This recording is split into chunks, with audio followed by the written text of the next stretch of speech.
With that, I would like to proceed to the rounds. The petitioners can start with their arguments. I think we would also request. Please go ahead. Much obliged, Your Honor. Your Honor, I will be dealing with issues 2 and 3 of this specific case, and my learned co-counsel will be dealing with issue 1 of this case on behalf of the petitioners. Your Honors, I will be addressing issue 2, namely whether or not this petition is maintainable. If the bench is well versed with the facts of the case, I seek permission to move on to the arguments. Please do, counsel. Much obliged, Your Honor.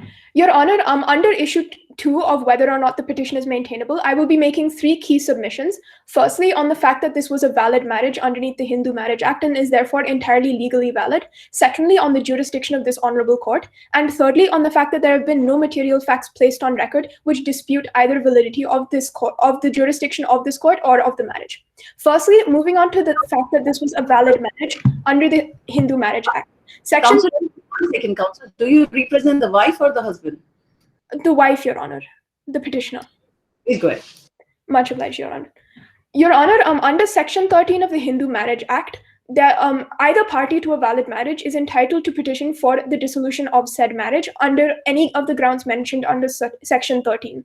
It is an undisputed fact in this case that the petitioner, Arohi, was married to the respondent, Amit, and that this was a valid marriage under Hindu customs and under the Hindu Marriage Act. And as such, there is no reason to dispute the fact that this was a valid marriage. And as such, either party is entitled to petition for the dissolution of said marriage.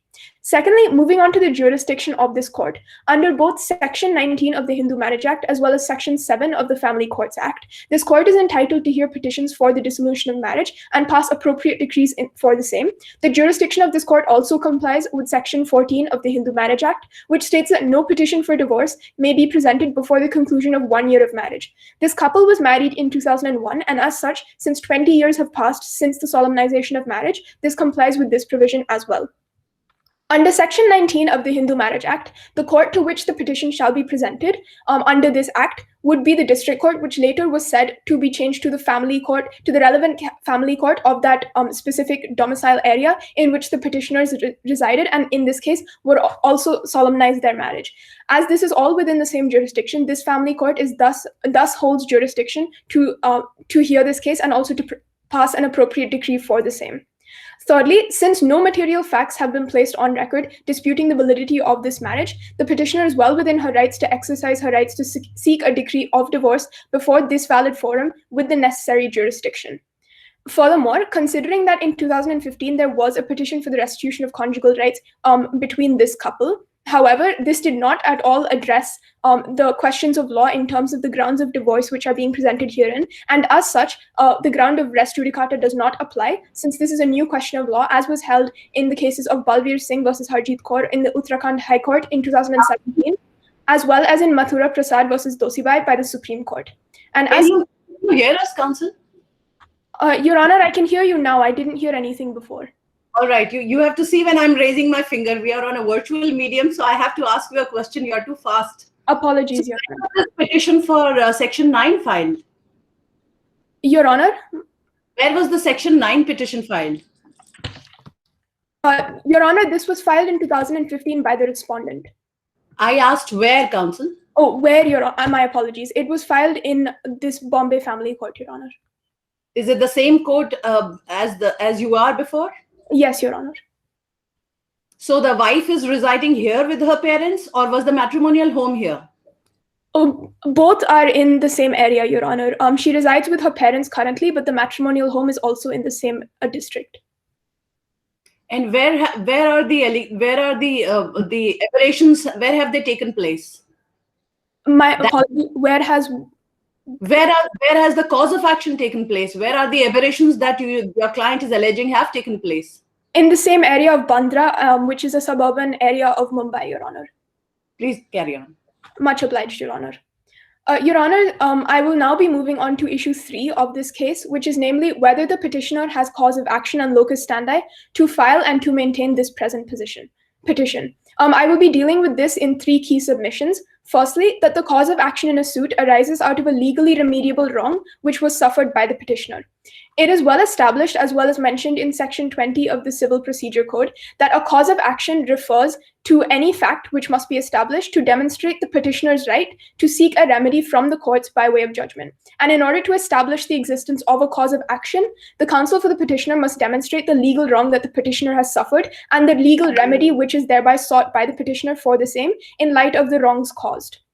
Now, under this section, Your Honor, it is thus stated that a necessary element of a cause of action would be a legal wrong, which is humbly submitted by the counsels to the petitioner has occurred in this case, both in the sense of cruelty and adultery, which are the grounds under which the petitioner is seeking a petition for the dissolution of marriage.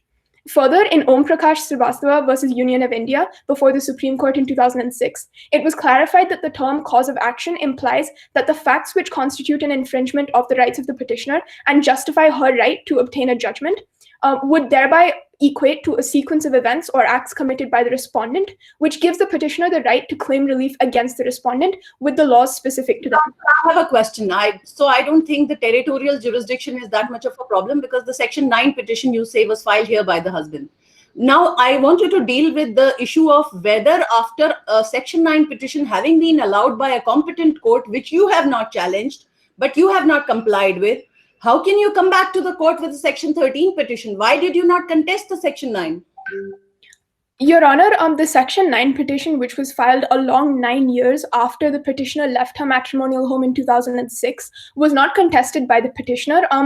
The reasoning for the same would be the fact that the petitioner was not interested in entering litigation or any form of legal combat unless absolutely necessary. And in the same vein, it also stands that during the period of 5 years in which they resided in the same matrimonial home, during which she faced the cruelty and adultery, there was no sort of legal recourse taken. And only after a period of 9 years after the separation did the respondent take the step to restitute conjugal rights. Now, counsel, now here, 1 second. You're being interested to get back into conjugal relationships does not determine the remedy that is available to your husband-in-law. That conjugal rights are extremely valuable rights which are given to both parties to a marriage. And marriage without sex is an anathema. Supreme Court has said that in many judgments. So how can you deny your lawfully married partner the right of conjugal rights, and you don't even contest that? And now you come to the court with a Section 13 petition. So you are, I mean, you said yourself you're not interested. You are only interested in combat when you are interested in combat. But that's not how marriage works. How can we be sure that you are not bringing to the court a normal wear and tear of a matrimonial situation?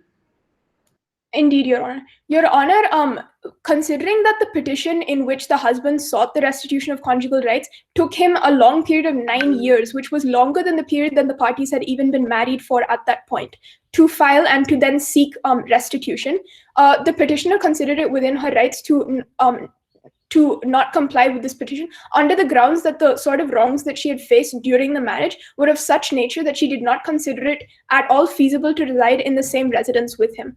Furthermore, it was also held by the Supreme Court in various cases that the mere petition was before a competent court of law. If you did not want that decree to be awarded, or if you felt you had legitimate rights not to live in the matrimonial home, you ought to have respected the process of law. You having disrespected the process of law and by not even having participated, then why should we be giving you any relief? How are you maintainable before us now? I mean, you are attributing delay for a Section 9 petition to your husband. You are even more delayed.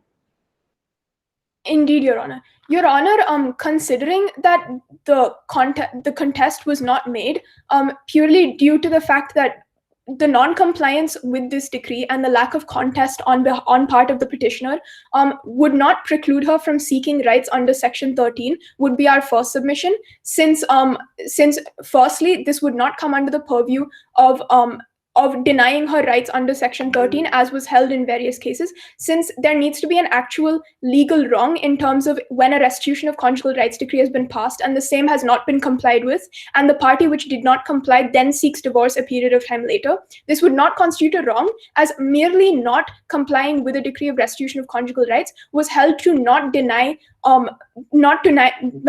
that mentioned party from their being seeking divorce. We are missing the forest for the bushes, for the trees. We are asking you very straight questions. It's not about non-compliance of the Section 9 decree. The point is, you did not even participate in the Section 9 decree, and the contention that you're raising before us was you were not interested in getting into a combat on that, and you did not deem it necessary to participate in legal proceedings that were initiated. So you clearly have no respect for the court, the justice delivery mechanism. So why should we be in aid of you now?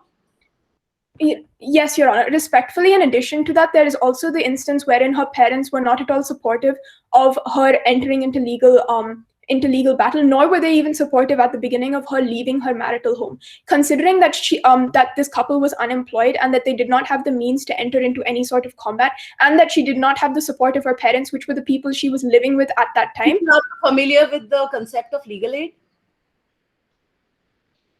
Your Honor, yes. Do you know how specifically it has been provided in India? Yes, Your Honor. Under which statute? Your Honor, did you Don't Your Google something you don't know it, just say that you don't know it. Your Honor, am I audible? Yes, you are. Oh, my apologies, Your Honor. I had a Wi-Fi issue just now. Could you repeat your question? I said, tell me the statutory mechanism of legal aid. State Legal Services Authority, Your Honor.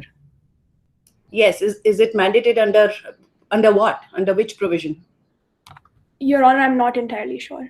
Yes, so then you must look this up, counsel. Constitution has prescribed this, and after that, laws have been made in 1987, Legal Services Authorities Act, and legal services are available across the country in every state, in every district of the state. And though it otherwise is available on your economic strength, but for women and children, it does not matter what your economic strength is, because the law and the state is aware that women find it difficult to have access to justice.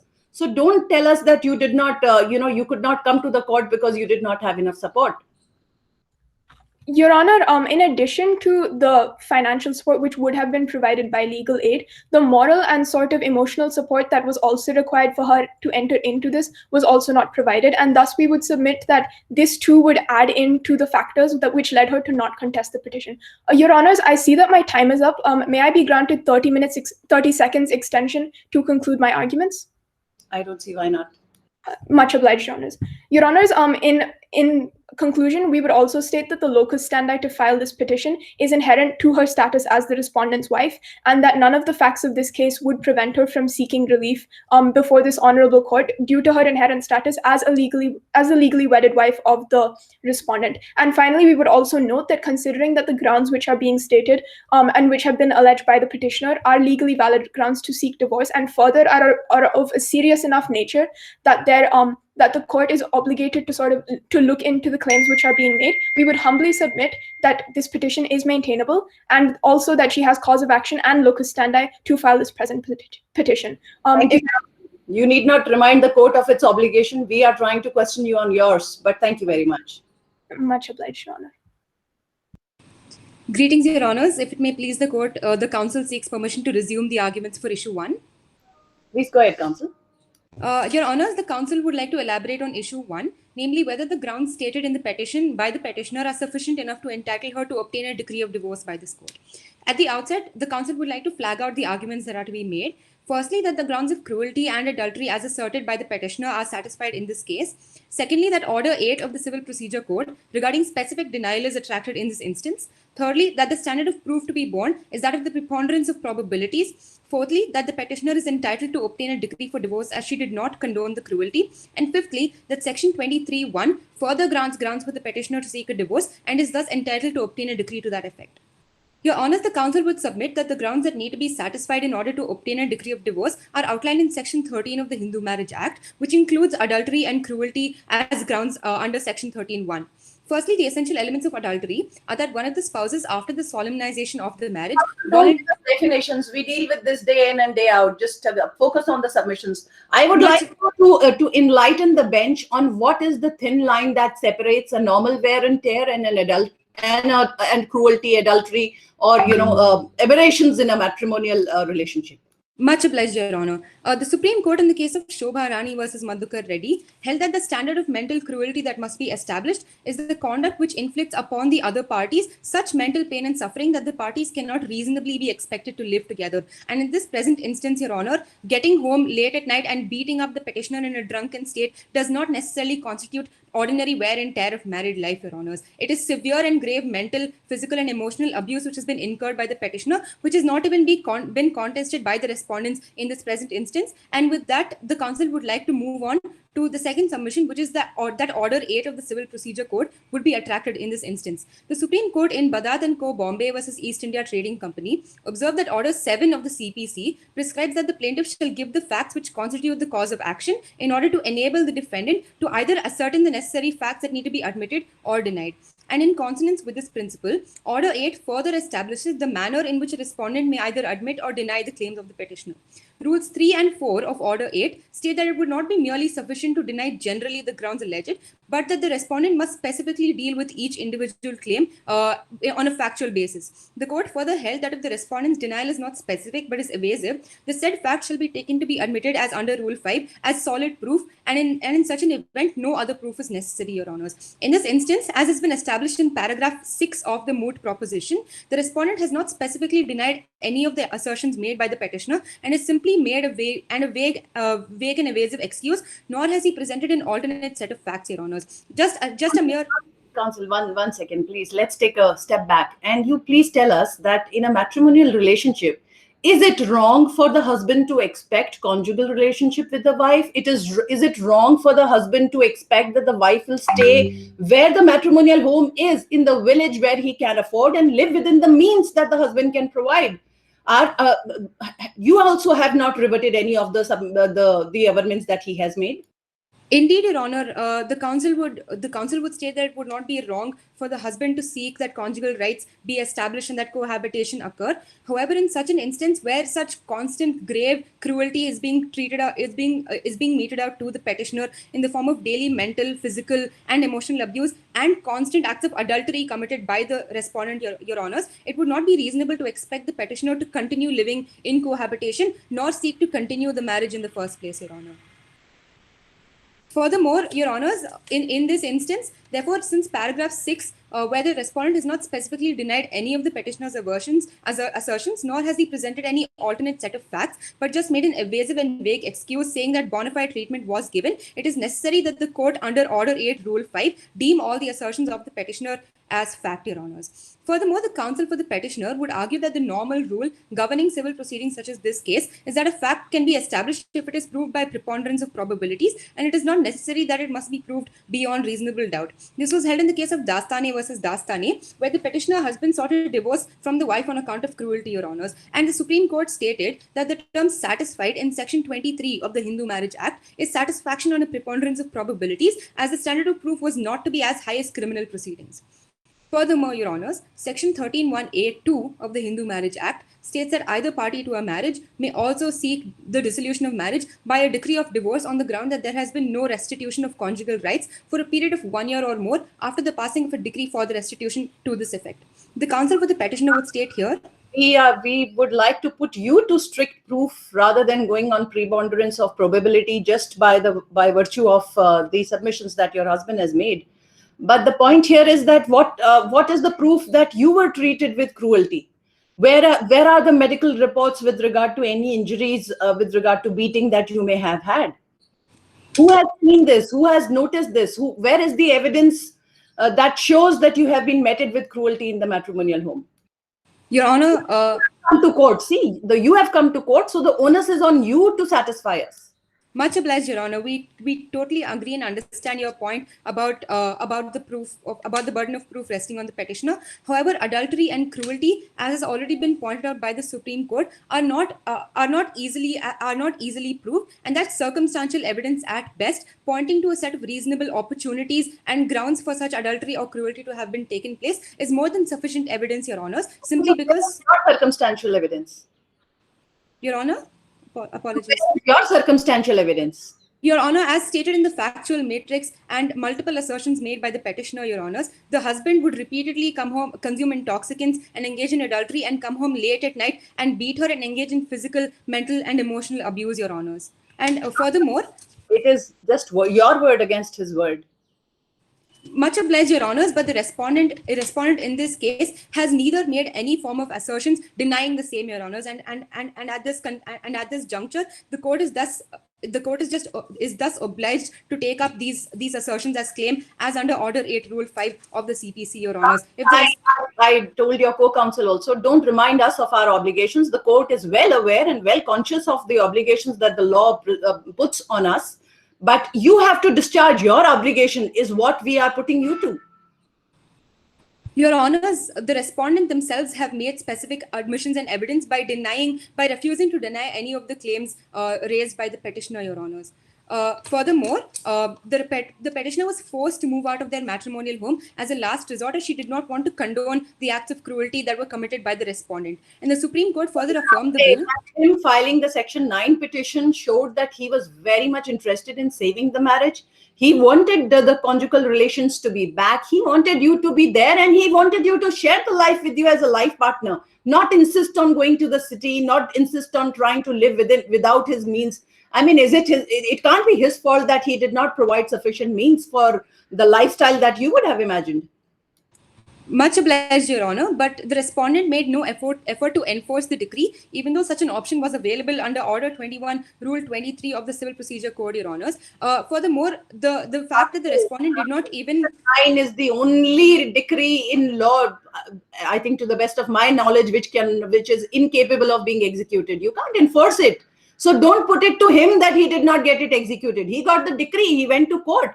But you did not choose to participate in it. And your co-counsel told us that she was not interested in being combative at that time. Your Honor, it is respectfully submitted that the petitioner, after having suffered such intense mental cruelty and being subjected to instances of adultery, did not have any reasonable grounds to believe that the respondent would change his ways in the first place, as was already stated by in the factual matrix that she had made efforts time and time again for 5 years, Your Honor. I see that my time is up. I seek permission to conclude my arguments and move on to the prayer in 30 seconds. Just conclude your arguments in 30 seconds. Prayer is fine. Much obliged, Your Honor. In Section 23, Clause 1 of the Hindu Marriage Act, Your Honor, if the court is satisfied that any of the grounds for granting relief exists, and where the ground of the petition is cruelty, and where there has been no condemnation of the same, and where there is no other legal ground why relief should not be granted, then and in such a case, the court shall accordingly grant relief, Your Honors.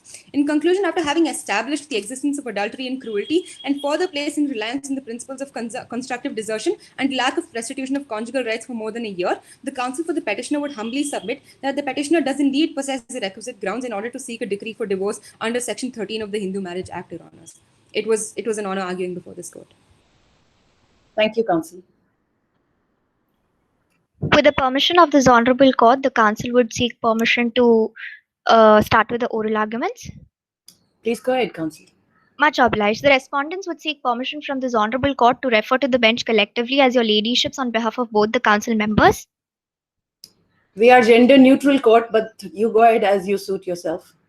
Much obliged, your ladyships. Your ladyships, the respondents have been brought before this Honorable Family Court of Bombay by the petitioner wife asking for the dissolution of marriage. Your ladyships, this is counsel number 1 appearing on behalf of the respondents in the case of Arohi versus Amit Kumar and would be dealing with issue number 1. Issue number 2 and 3 would be dealt by my co-counsel.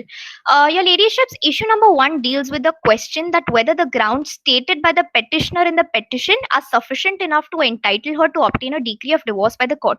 Now, the counsel would like to elaborate and explain this issue in 2 folds as to why the petitioner wife is not entitled to obtain a decree of divorce by the court. In the first fold of the argument, the counsel would like to clarify to my lords that the petitioner wife has neither contested the decree nor has she returned to her matrimonial home, and therefore she has failed to comply with the decree for restitution of conjugal rights which the court in 2015 had granted to the respondent husband. The term conjugal rights in its literal sense, as we all know, means the right to stay together. Furthermore, if your lordships could please refer to page number 8 of the memorial, para 4, last line, where the learned judge of the Supreme Court in the case of Saroj Rani versus Sudarshan Kumar Chadda has stated that contesting of the application under section 13 shall not prevail on the husband's side because of the non-enforcement of the decree of conjugal rights. Then the husband respondent appealed to the High Court, where again the High Court of Punjab and Haryana held that he is not entitled to such relief. Now, your ladyships, if we compare this with the present scenario, then the petitioner wife in the present case has failed to comply with the decree for restitution of conjugal rights, and therefore she is not entitled to obtain the divorce. Counsel, hang Yes, on your a second. ladyships. I think you are confusing the issue a little, because this is not a case where the grounds for divorce is that the section 9 decree has not been complied and there has been no consummation. Her grounds are adultery and cruelty. Those are the grounds that you need to meet. That section 9 is not one of her grounds. Yes, your ladyships. This was just a submission with regards to the non-compliance of the decree for restitution of conjugal rights. In my second fold of the argument, I would be dealing with the I said think part. for the second round, we are not interested in issues that are already settled. I Much think obliged. my sister wants to ask you a question. Yes, your No, ladyships. I'm fine. I was actually just coming to the same thing, that you can maybe move on to your submissions. Fine. Much obliged, your ladyships. Sure.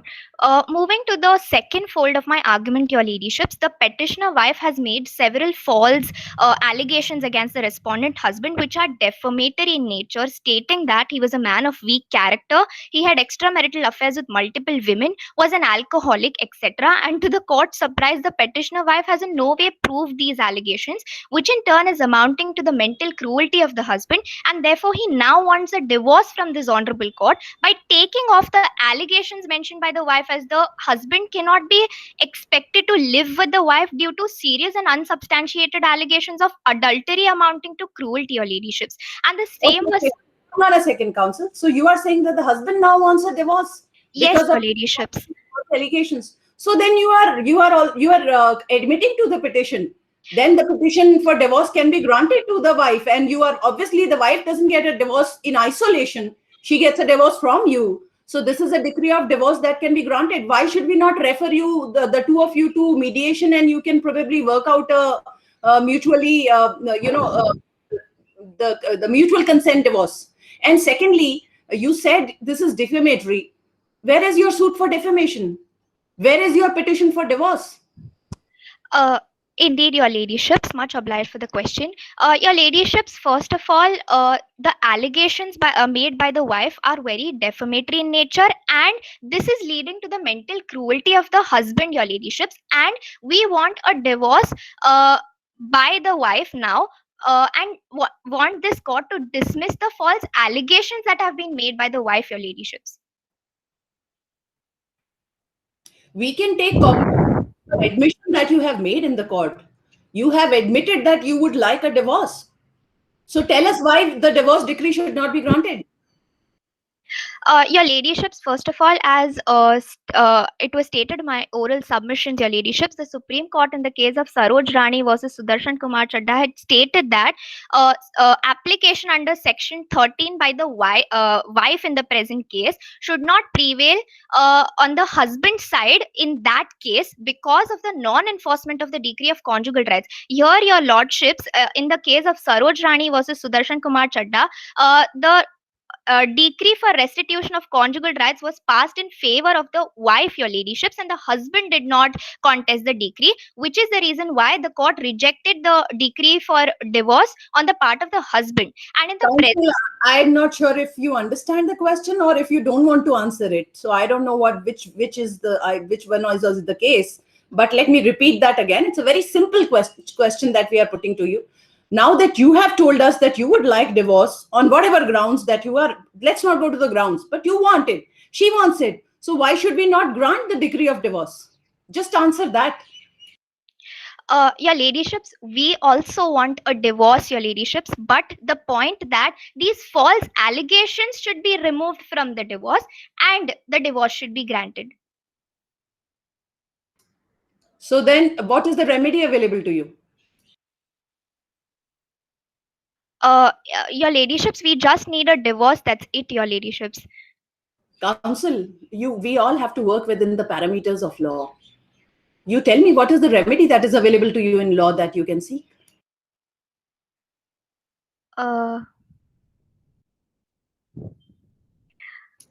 There are very It's a- specific grounds in Hindu Marriage Act. You can't, you and us, none of us can operate beyond those parameters. We are bound by law. Your ladyships, we The want decree a of divorce does not actually have, written that, okay, it was basically cruelty and all of that is outlined. So if you're actually saying that you're willing to take a divorce, then it's basically this whole mood doesn't really survive then if you are content. Indeed, your ladyships, we want a remedy for the injuries that have been caused to the respondent husband in the present case, your ladyships. That is a different suit that you have to file. Then it doesn't come under 13(1)(b) or 13(1)(a), right? That would not fall into the purview of Section 13. Injury, etc., is a separate suit. Then you will have to file. Like ma'am said, it's actually the same thing. And please try and understand what question ma'am has asked. Much obliged, your ladyships. I would like to just make this point here that we also want a divorce now, but we want a remedy on the grounds that the injuries that have been caused to the respondent husband is amounting to the mental cruelty of the husband, your ladyships, and this is the reason why we want a divorce by dismissing the false allegations that have been mentioned by the petitioners, your ladyships. All right, let's get to the allegations. You are probably not getting this question by us, but like my sister has also tried to explain to you, there are remedies that are available to you, but we have stopped playing counsels ever since we joined the bench. So you figure out your remedies yourself. Let's go to the next point. Where have you rebutted the aspect of cruelty and adultery? She has made very specific, very candid allegations of cruelty and adultery both, and you have not even rebutted them. How do you answer them now in court? Your ladyships, in 2006, the petitioner wife moved out of the matrimonial home without citing any reasonable and valid justification to the husband and took all her personal belongings, including Stridhan. And the fact that she took all the personal belongings, including Stridhan, clearly indicates her intention of never coming back. Leaving the matrimonial home without citing any reasonable justification would clearly amount to desertion by the wife, your ladyships. Which wife will like to stay at home and get beaten every night by a drunken husband? She was forced to it. And Stridhan, you are making an issue out of it. She is entitled to Stridhan. Stridhan is her property. That's what law mandates. So don't say that you have you have driven her out of the matrimonial home. She was left with no other remedy. Your ladyships, we have no problem with the respondent wife moving out of the house with her Stridhan. The only fact that she left out of the matrimonial home without citing any reasonable and valid justification to the husband, and furthermore, the allegations that have been made by the petitioners are. So you belong to that generation of husbands who the wife should be she should be telling you, she should be submitting an application to you that I want to move out of the home because I get beaten every night after you are drunk and because you do not care about the matrimonial home. Sorry, the concept of matrimony has changed for you, counsel, and your client does not seem to understand that you cannot treat women like chattel anymore in the matrimony. They are equal partners in the matrimony. And your client does not seem to get this at all. Your ladyships, we agree to the fact that whatever you are saying is right, but the fact that the contentions that have been made by the wife are completely false and defamatory in nature. They have no evidence to prove that these allegations are true, your ladyships. So you would have liked her to create evidence in a matrimonial home where none of her family lives, where the neighbors are not her friends. You wanted her to put spy cameras there. The point is, she has made pointed allegations, pointed submissions, given narrations, and you have not countered them. So why should we take your word for it anyways now? Your ladyships, the council here would like to submit that if the petitioner wife is going through so much mental and physical agony, she should have filed for a complaint in the police station or an FIR for that matter if she was going through so much, your ladyships. So obviously this would have... Counsel, I must say that your client's, the mental state has rubbed off on the contentions that you're raising in the court. Thankfully, the constitution of the land and the law of the land does not limit her options to going to a police station in case of harassment. She probably tried as hard as she could to save her marriage, and when it went over her head, then she has moved. No woman in today's date and time, I mean, we are not talking about 18th century anymore. We are in the 21st century. If you cannot treat your wife with dignity and respect, then you can have no expectation from her, and you can't be putting faults on her that she did not go to police, so she is not entitled to a Section 13 decree today. Your ladyships, it is an undisputed fact in the factual matrix that the husband had treated her and given her a bona fide treatment during her stay in the matrimonial home, your ladyships. So How it do can't you be. define bona fide, counsel? Bona fide is not a concept in isolation. Bona fide reflects on the actual conduct that your client has done to the petitioner. Your ladyships, the only contention the council would like to make here is that there's no proof to the fact. The council completely understands that the petitioners cannot give proof beyond reasonable doubt in matrimonial cases, and we don't expect for the same. But there can be preponderance of probabilities through which it can be at least the court can find the husband guilty. That is also not present here, your ladyships. Counsel, again, your client seems to be in some different notions of law. Thankfully, laws of the land are not like that, and the remedy is clearly available to the wife. And it's not about guilty or non-guilty. This is not a crime, like you yourself said, that needs to be proved beyond the shadow of reasonable doubt. Her word is there, and you have not rebutted it. That is the standard that we are looking at. And your conduct, the conduct of your client does not inspire any confidence. Pardon me, your ladyships, but I would like to move forward to my next arguments, your ladyships, if you Go on. could please permit. Much obliged, your ladyships. Your ladyships, the Honorable Supreme Court in the case of Bipin Chandra Jaisingh Bhai Shah versus Prabhavati, while dealing with the offense of desertion, has held that for the offense of desertion, so far as the deserting spouse is concerned, two essential conditions must be there, namely the factum of separation and the intention to bring cohabitation permanently to an end. Similarly, the fact of separation and the intention to bring cohabitation permanently to an end are both visible from the deserting spouse, which is the wife in the present case. And considering the ground for desertion, the husband is entitled to obtain a divorce by this court. Moving to the last leg of my argument, your ladyships, the petitioner wife kept convincing the respondent husband to move to the city as she was not interested in residing in the village. Apparently, the husband at that period of time was an unemployed man, and it was difficult for him to afford the city life. Moving to the village and living with his parents could have improved the situation, but the wife never wanted to reside in the village. Here, the intention of the wife to separate the husband from his parents is clearly visible, as the respondent being the son, he had responsibilities towards his parents and he could not live in the city by leaving his parents in the village. The Honorable Supreme Court in the case of Narendra versus K. Meena. Counsel, see, if things would have stayed at that, it would have been normal wear and tear of a matrimonial life. But the limits were crossed by you when you started beating her in a drunken manner. That is something that the law does not permit, and that is something that we are not in a position to condone in any manner. Your ladyships, these are just allegations which have no unrebutted allegations, which are unrebutted. Your ladyships, for And that, I agree with your client's contention that they are defamatory, but the law prescribes a remedy for you for defamation. Please go ahead and do this. Please don't expand our scope to what is not before us. Before us is a petition by the wife for Section 13, for divorce, for cruelty, for adultery.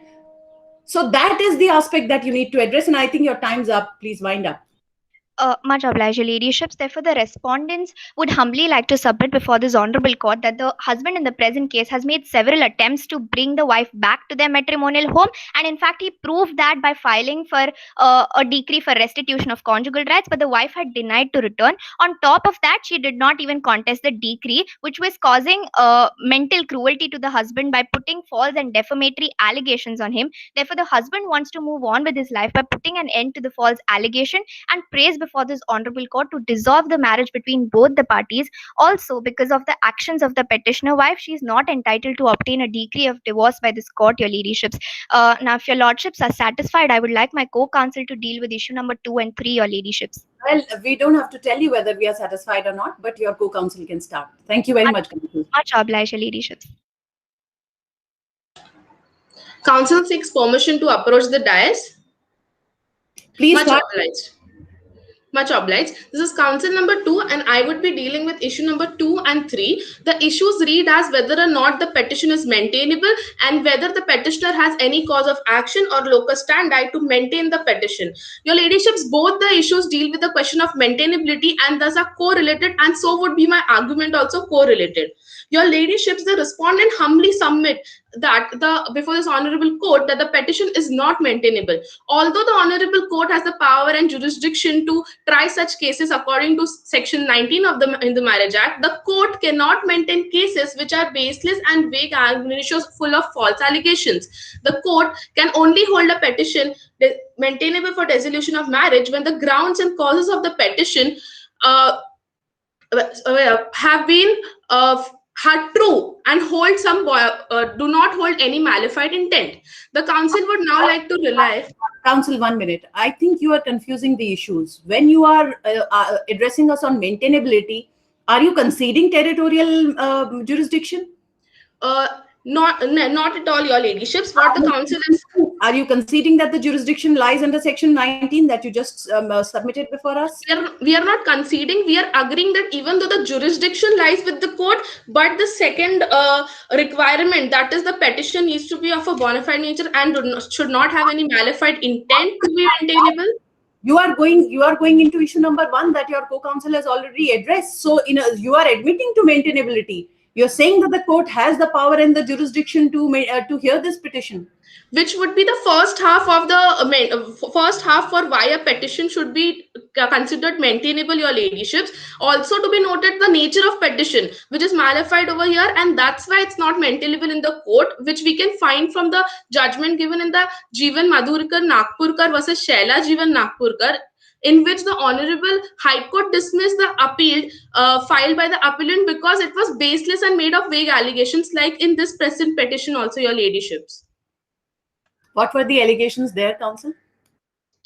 Even there, your ladyships, the appellant was alleging of false cruelties which did not take place, like in this particular petition, your ladyships. The averment with regard to being beaten at night after the husband comes home drunken, is that a baseless allegation, counsel?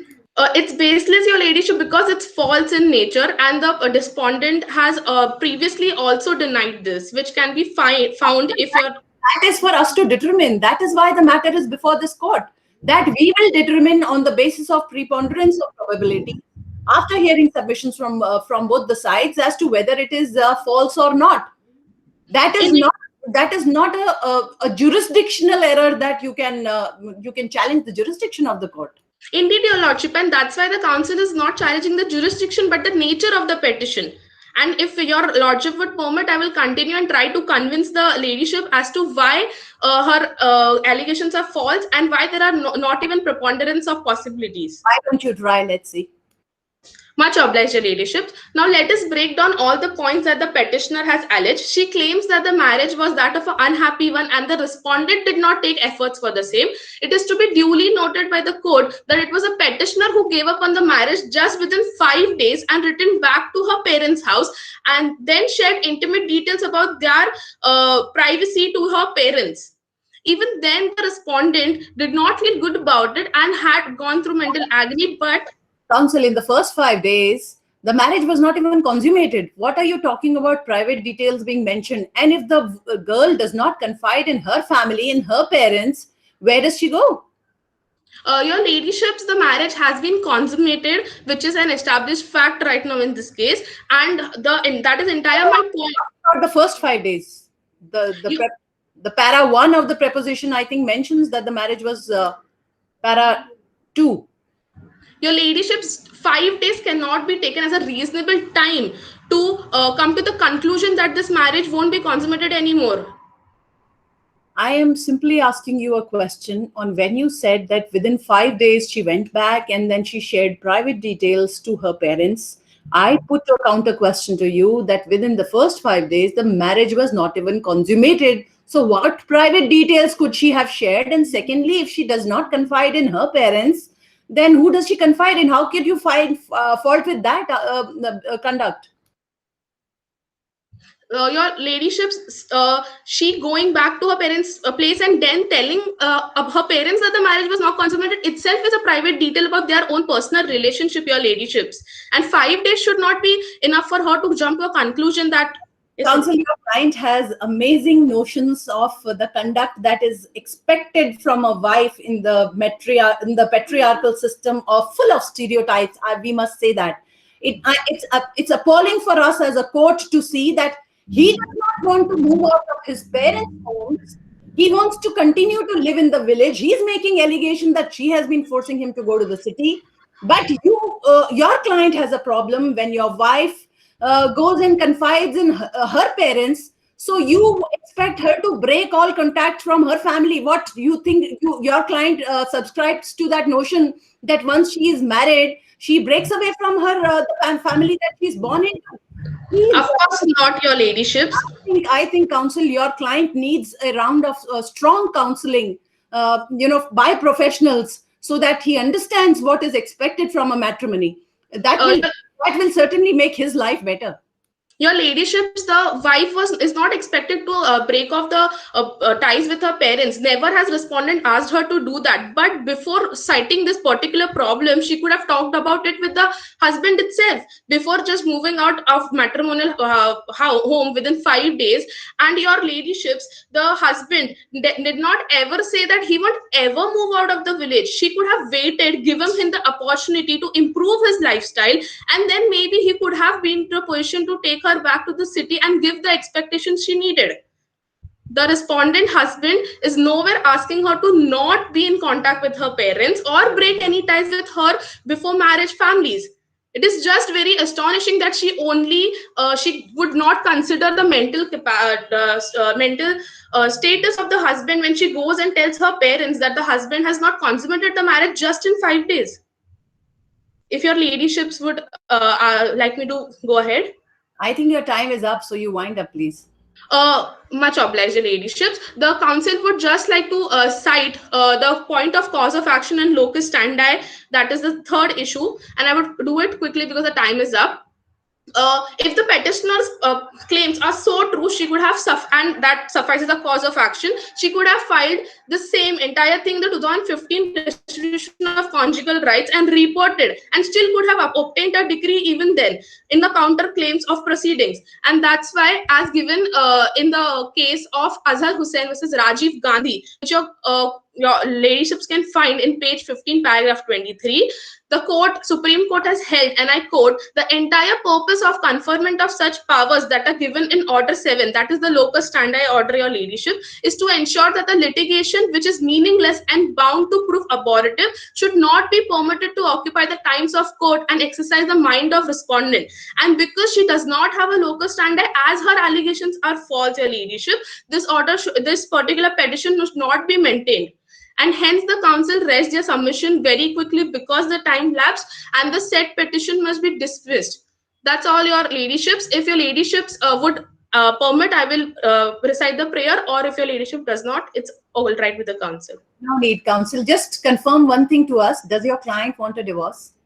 Yes, your ladyship, indeed. And if ladyship gives me 20 seconds, I will like to answer for the same thing my co-counsel failed to answer. Your ladyship, according to section 23A of the Hindu Marriage Act, it says that in a decree or in the proceeding which is taking place, and if the allegations are false, even the respondent in the same proceeding can file for counter claims, your ladyships. And that's why we want a divorce, not on the grounds of petitioner, which are vague and baseless and defamatory, but we want a divorce now, just removing all these fake, false allegations.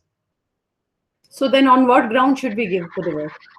Your ladyships, the respondent would like a divorce on grounds of cruelty, because now her defamatory statement and acts of desertion have amounted to cruelty, which my co-counsel has proved with case laws. Yes. So A, you are assuming that the submissions that she has made are false. You are assuming that, counsel. And B, on the basis of that assumption, you are without a petition, divorce petition, you are submitting to us that the divorce should be granted. Anyway, that's fine, counsel. I think my colleague and my sister and I will deliberate on the issue. I think we've had good submissions from both sides, and we would also recommend some mediation, professional mediation, before we get to deciding the dispute between the two of you. Much obliged, your lordships. Your Honors, Want if the I rebuttal round, or is it okay? I think you've already cross-questioned them quite a bit. And since it's going to be 12 and you have a 12:30.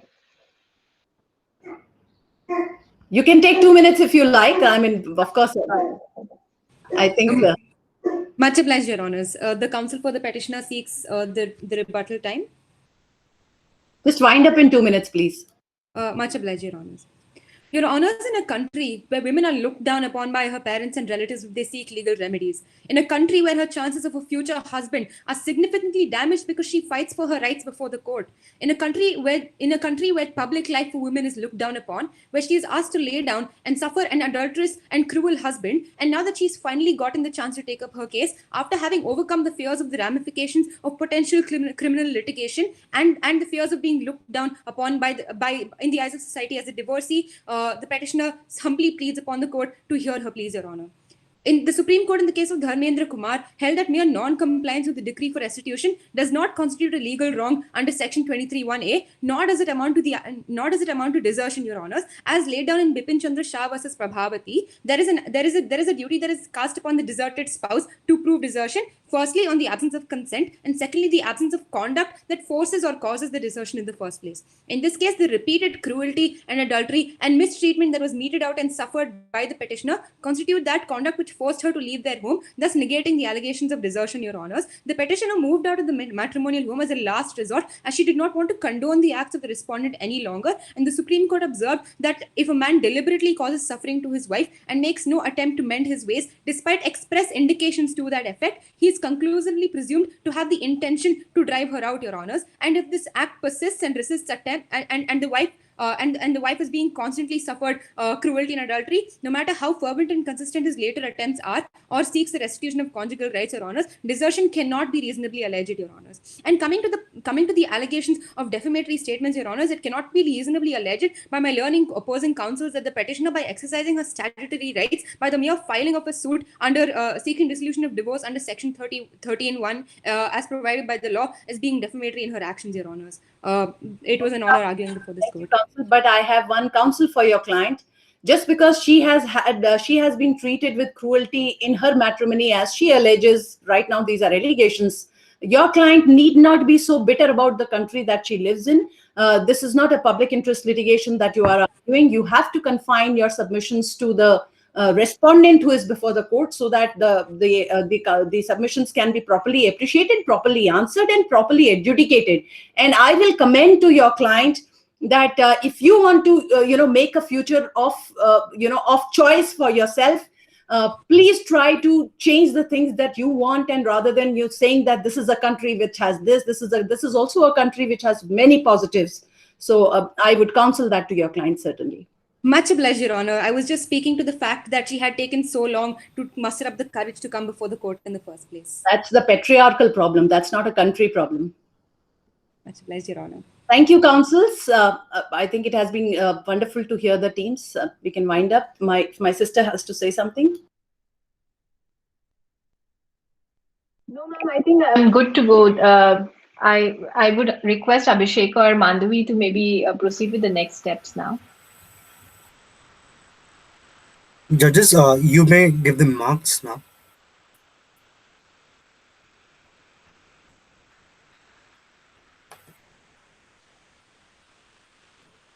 So I have done it, Deepak ji. What do I press now? Grand total? No, ma'am, it's done. I can see the scores. All right. And what an amazing round it was. It was very insightful, ma'am. And thank you again. So we'll now move on to the valedictory. I invite Arav.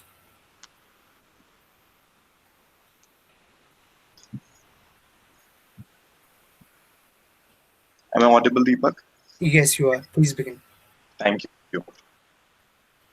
I, Arav Srijan Prasad, on behalf of Team Nyaya Shastram, welcome you all to the valedictory ceremony of the Nyaya Shastram Pratap & Co. National Matrimonial and Moot Court Competition 2021.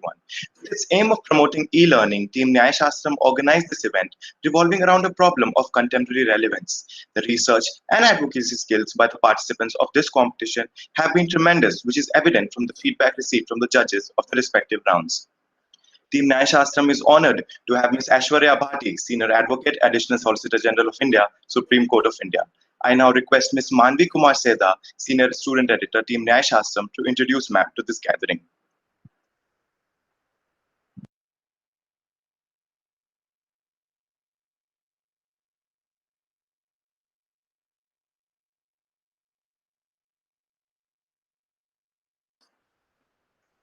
Manvi, are you there?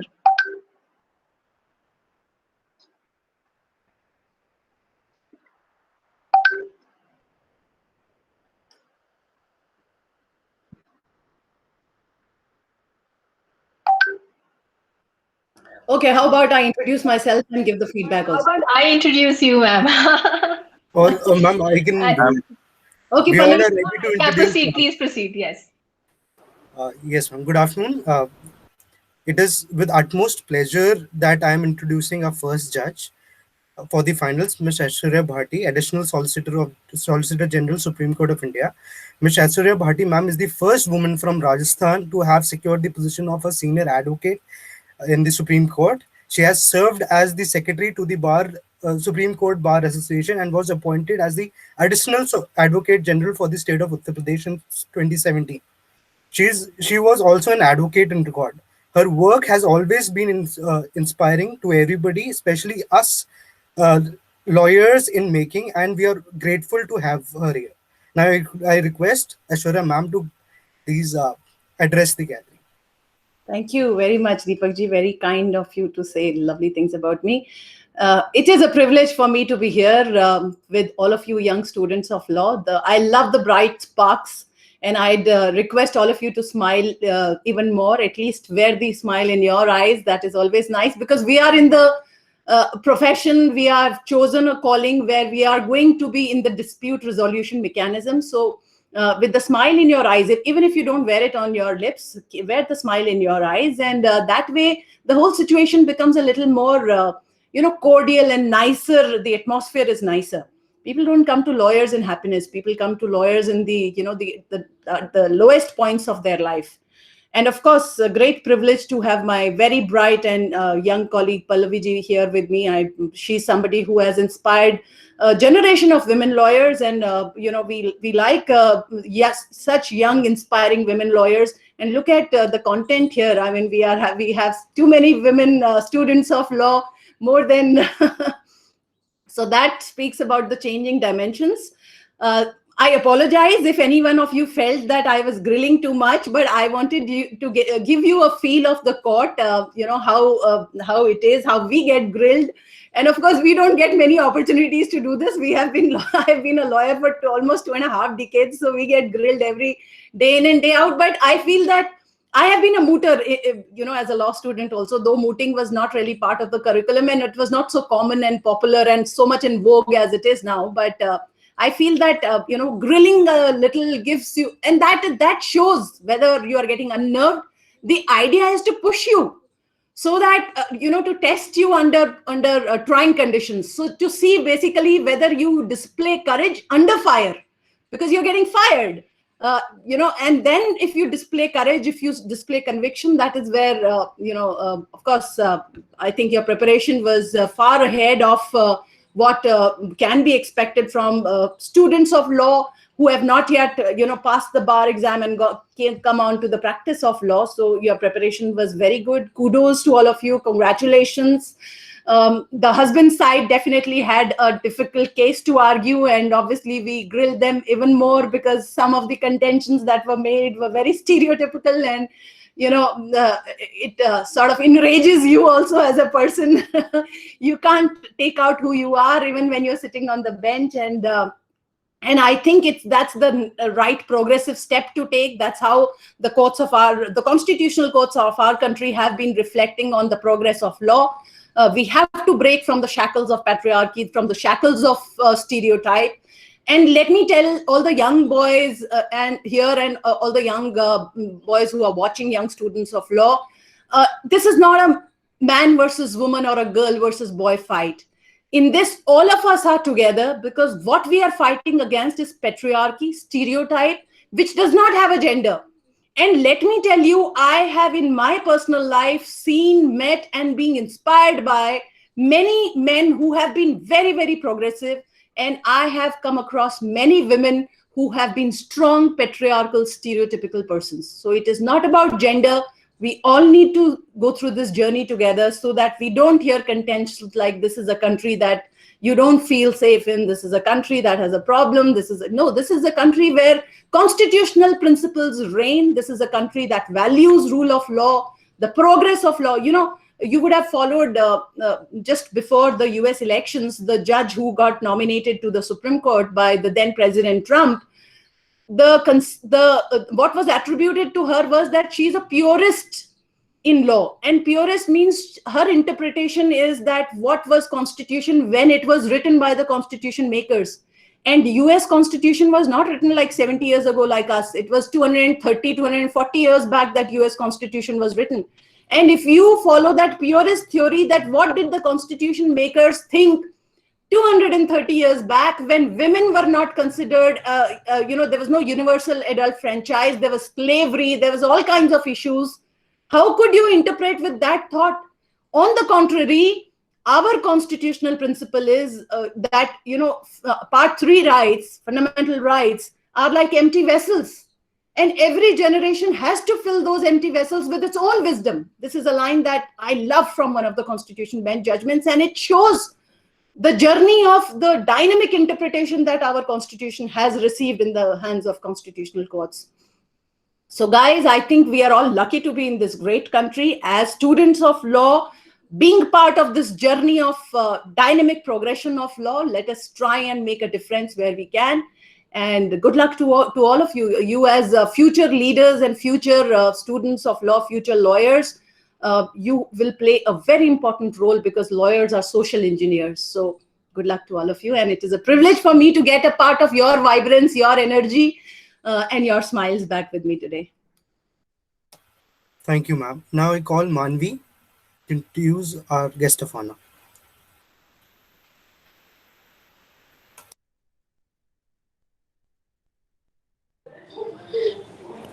Hello, am I audible, Deepak? Yes, you are. Thank you. Good afternoon, everyone.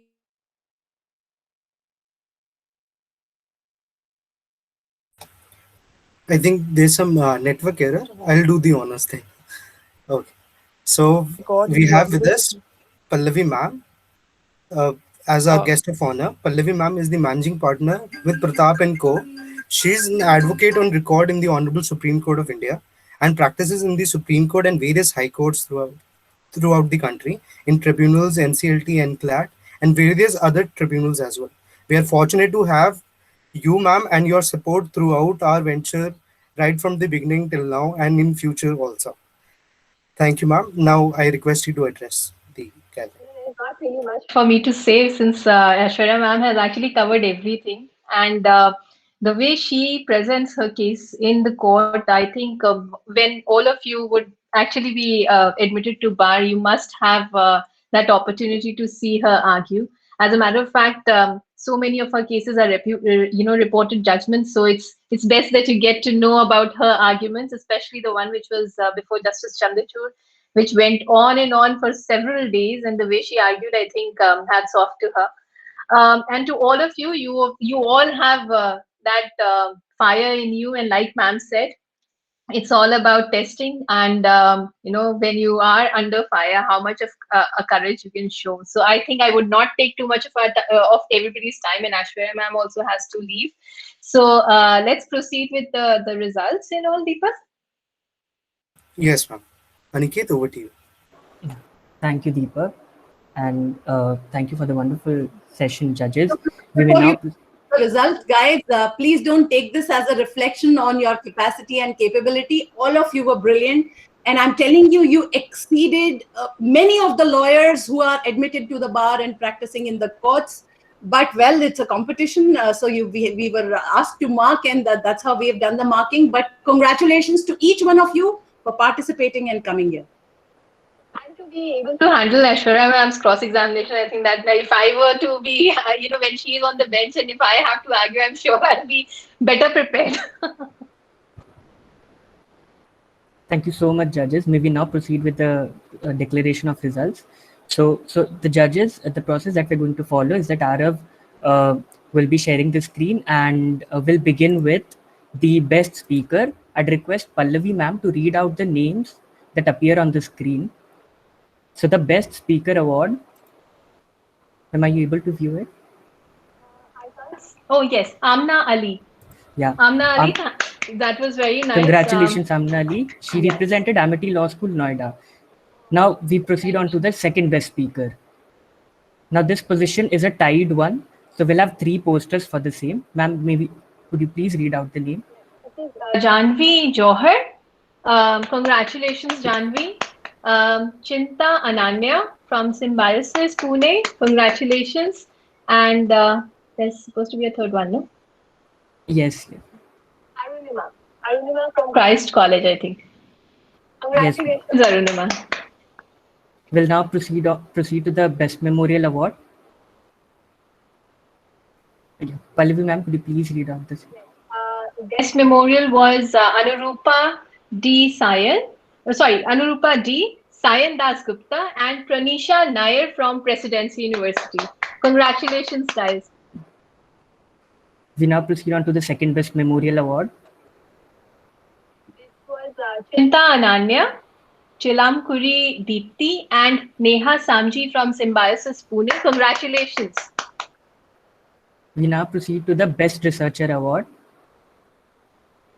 Pallavi ma'am, I'd still request you to continue. Arjun Rajesh A from, I'm not able to see the college, but congratulations for being the best researcher.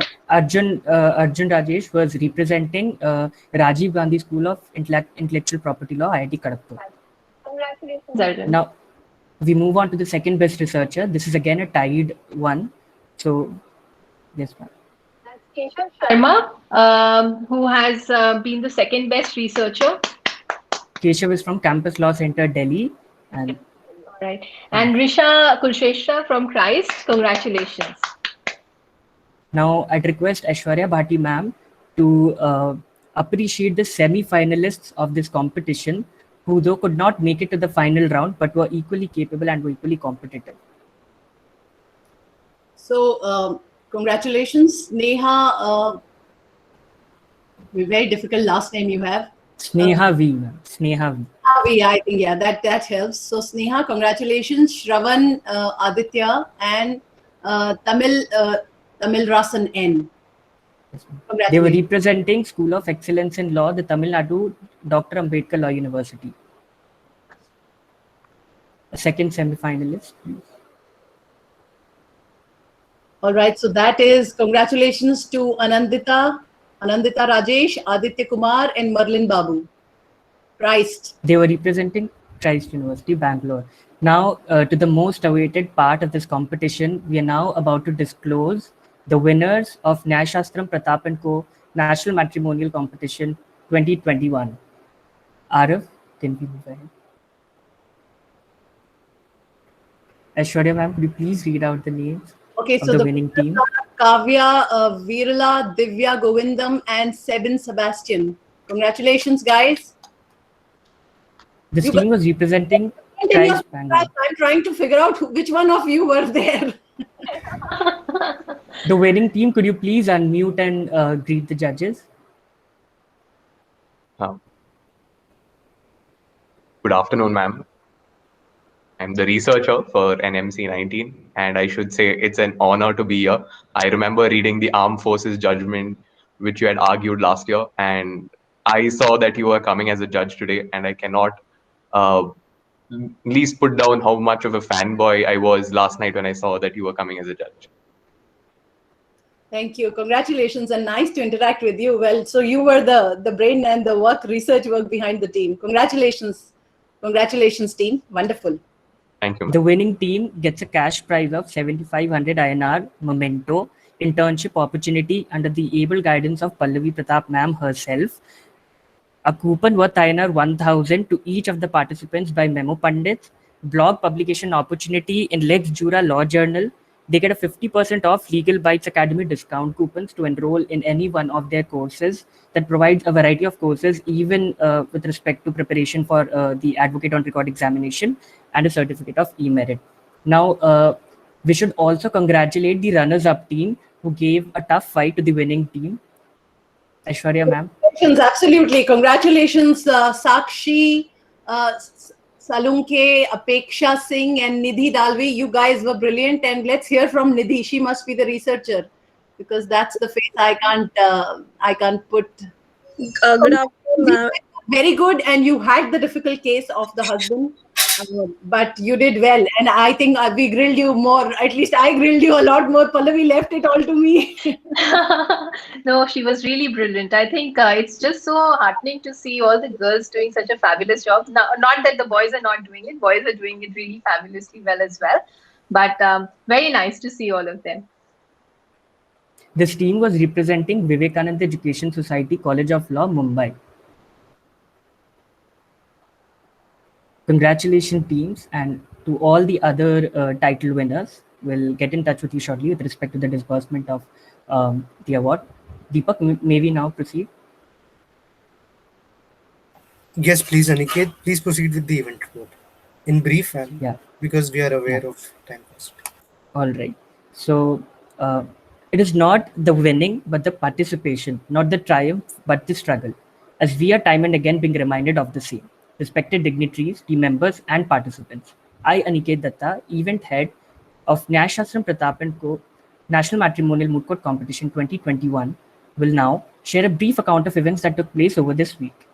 The event started with the researchers' test on 25th February 2021 at 7 p.m., with the researchers of all the teams attempted a quiz. On 26th February 2021, the preliminary round 1 was conducted with 46 participating teams, from which 32 teams qualified for the prelims 2. Based on an overall elimination. The prelims 2 was conducted on 27th Feb, which was a court hall elimination round wherein the top scoring team from each court hall qualified for quarterfinals. The teams that qualified for the quarterfinals were representing School of Excellence in Law, Chennai, School of Law, Christ University, Bangalore, Symbiosis Law School, Pune, Vivekananda Education Society, College of Law, Mumbai, Amity Law School, Noida, and Symbiosis Law School, Hyderabad. The teams that qualified for the semi-finals by way of a knockout represented School of Law, Christ University, Bangalore, Symbiosis Law School, Pune, Vivekananda Education Society, College of Law, Mumbai, and Amity, and School of Excellence in Law, Chennai. Finally, the teams that qualified for the final round of the competition, again by way of a knockout, represented VS College of Law, Mumbai, and School of Law, Christ University, Bangalore, where Christ University emerged as the winners and VS College of Law came as runners-up. Congratulations, team. The event is a huge success as it witnessed participation of teams and involvement of judges, which include practicing advocates from various district courts and high courts, professors from reputed institutions, and even notable luminaries from the Supreme Court of India. With this, I'd like to call upon Mr. Abhishek Bhushan Singh, Managing Director, Team Nyaya Shastram, to render the vote of thanks. Over to you, Abhishek. Thank you so much, Aniket. I, Abhishek Bhushan Singh, Managing Director, Nyaya Shastram, take great pride and privilege to have been given the opportunity to propose the vote of thanks on behalf of the entire team of Nyaya Shastram. I would like to express my heartfelt gratitude towards all the guests who have graced us with their presence, contributing to several valuable insights while addressing the gathering today. I am sure that interaction has encouraged the students to take up more mooting activities in the future. First and foremost, I express my sincere gratitude to the chief guest, Ms. Aishwarya Bhati ma'am, for having partaken in the finals and valedictory ceremony of the first Nyaya Shastram Pratap & Co. National Matrimonial Moot Court Competition 2021. Despite her demanding schedule, the participants have benefited immensely from the inputs provided by you, ma'am. We thank you for gracing this event. I am immensely grateful to our guest of honor, Ms. Pallavi Pratap ma'am, for being an intrinsic part of the event. I am certain that participants have had a lot of lucrative and fruitful knowledge to gain from you. Your presence amidst this gathering today is deeply valued by us, ma'am. At this juncture, I take this opportunity to thank our guidance and support Mr. Ratan Kumar Singh, Chairman Advisory Board Nyaya Shastram, Dr. Avinash Kumar, Chief Editor Nyaya Shastram, and all the eminent members of Advisory and Editorial Board of Nyaya Shastram for their unending support and guidance. I would like to acknowledge our associated partner Pratap & Co. for rendering their support and having confidence in our team by allowing us to collaborate with them for this event. I would also like to thank Memo Pandits for being our knowledge partner, Legal Bytes for being our education partner, and Bernice Law Journal, Lex Macula, and Lex Chura Law Journal for being our support partner. Furthermore, I would like to thank Ms. Juba Ma'am, Advocate Bombay High Court, for drafting the problem for this competition.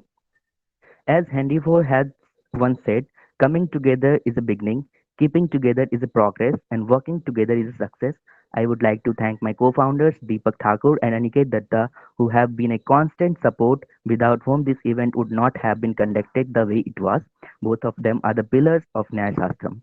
I would like to thank the event coordinators Vijant Goyal, Lolita Dalmakrasta, and Mr. Arab Srijan Prasad for working day and night for making this event a successful one. On behalf of the founding members, I would like to state that this event has been our long-standing vision, and we are humbled to see it turn into fruition. This vote of thanks would not be complete unless I thank all the team members of the Nyaya Shastram. I must admit on behalf of my co-founders as well that we have a dedicated group of team members, namely Manvi, Mandavi, Pratiksha, Ujjwal, Kevin, Ayush, Jia, Srinidhi, Niloy, Saurav, Koninika, Ritika, Arya, Ishan, Vaishnav, Komal. I apologize if I have missed any names, but you have always worked as a team and have been our pillars of strength throughout. Thank you so much. Heartiest congratulations to all of you and wishing you more strength and power. Thank you very much. Thank you, Thank ma'am. you so much, ma'am. Thank Pallavi, ma'am, this is off record. But She went. they were running short in time. Congratulations, winners and runners up, both of you. Thank you. Thank you for hosting this great event.